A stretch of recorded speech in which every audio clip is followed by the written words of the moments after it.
Why do I want to see this? Oh, I know why I wanted to see this.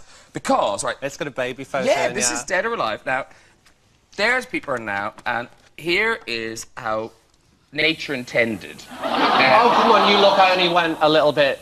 There's not that much difference if you look at all the dimensions as nature intended.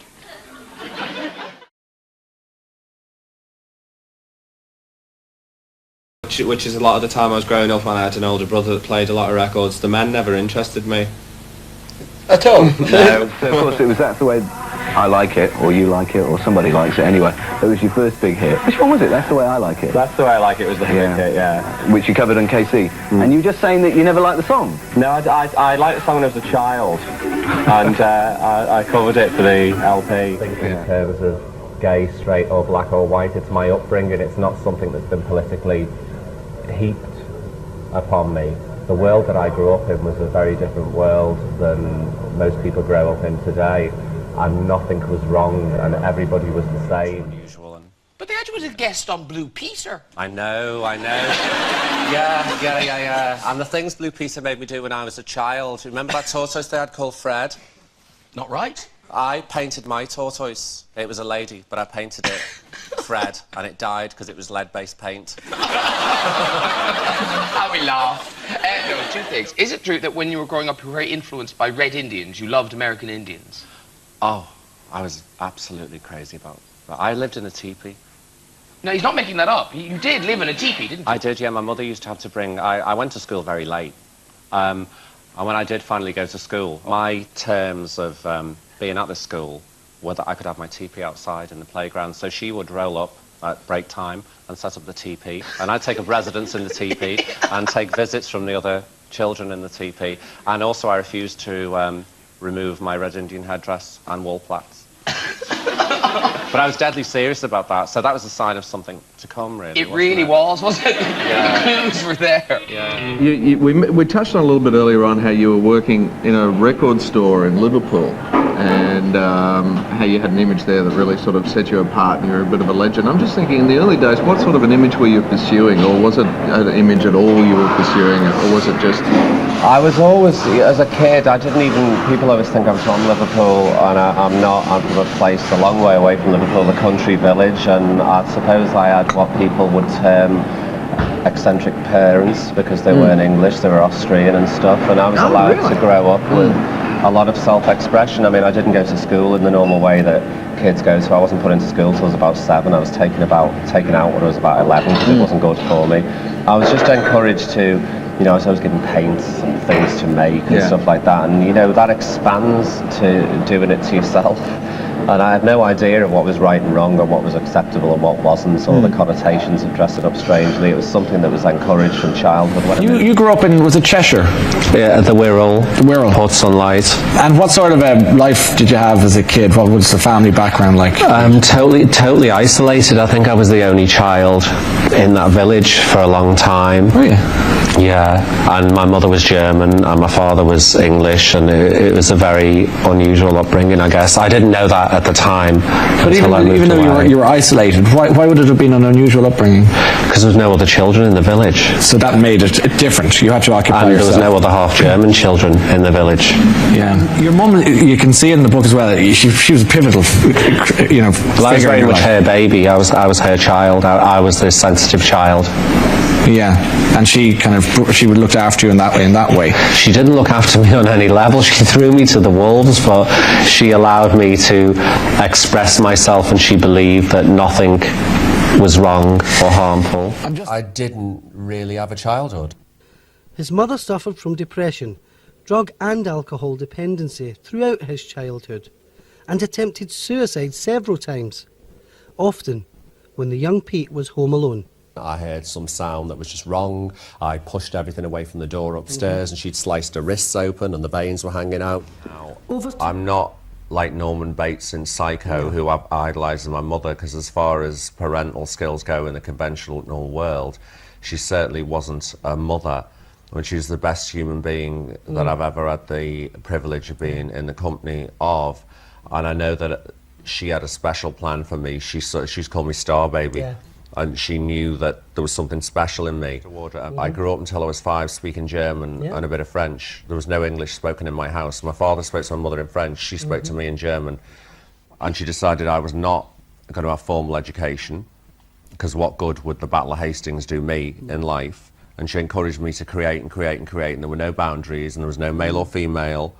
She was right into there's no gender, and a skirt doesn't make a man, and all of these things. So I grew up in a completely open and free environment, which a lot of people think causes problems in life. Well, guess what? It did.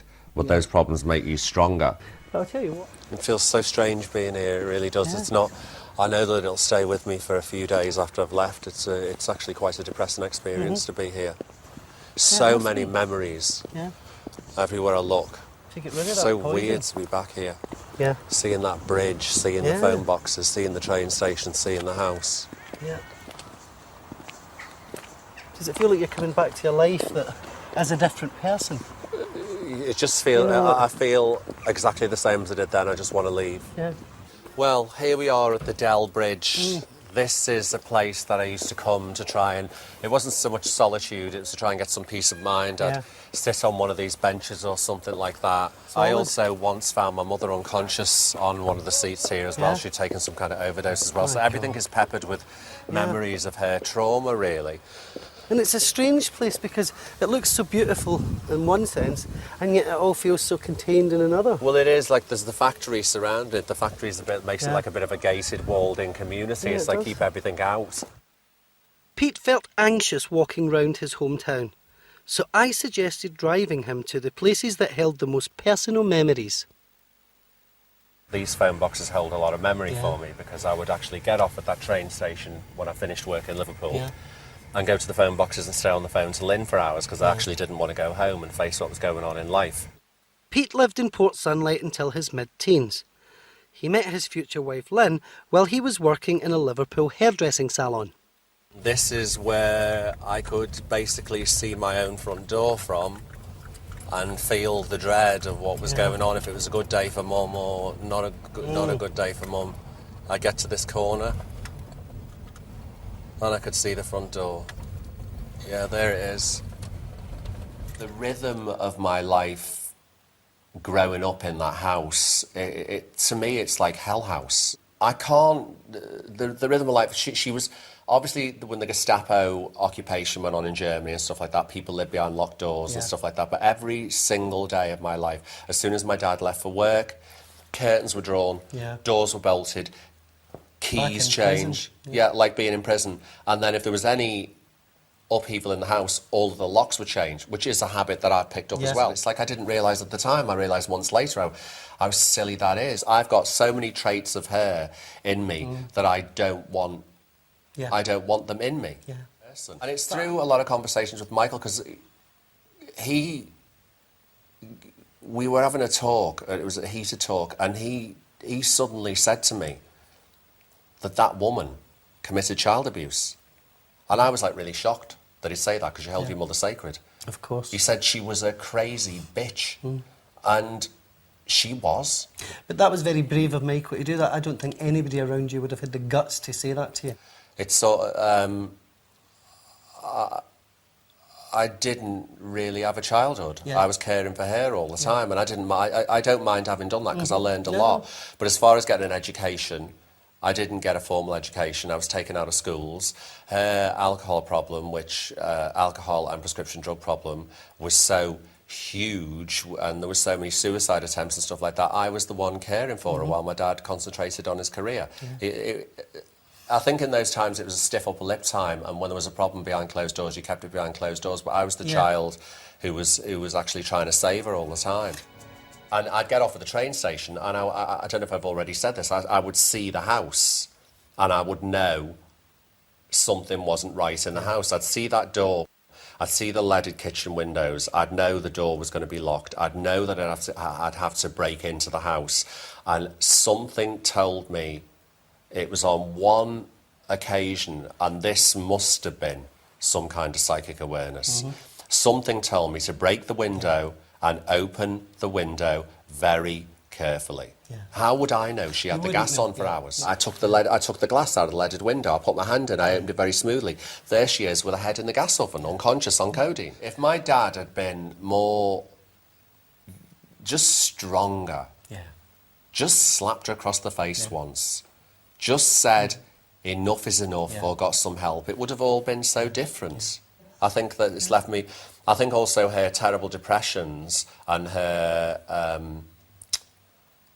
absolute grief, it's left me with a propensity for depression as well. I get the blues really bad.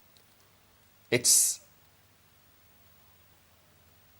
not right for a child to grow up as a nurse, a psychiatric nurse, a carer, a suicide prevention team.